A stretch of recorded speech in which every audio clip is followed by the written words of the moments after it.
Mimi nakupenda Maimuna. Ni mwanamke gani ambaye unashindwa kupokea hisia zangu? Nikwambie mara ngapi kwamba mimi na mume wangu. Mimi na mume wangu na ninamheshimu. Mbona unakuwa hivyo wewe? Kaka samahani. Umuhimu wa njia hauwezi kuonekana wakati chakula kipo.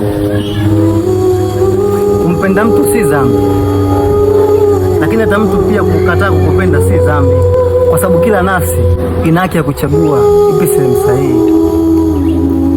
Najua kweli nimesikiza maongezi toka muda mrefu.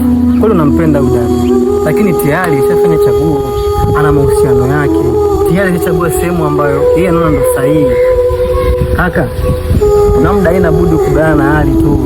Najua inauma, unamhitaji, lakini ndio hivyo, ashafanya chaguo na mahusiano yake.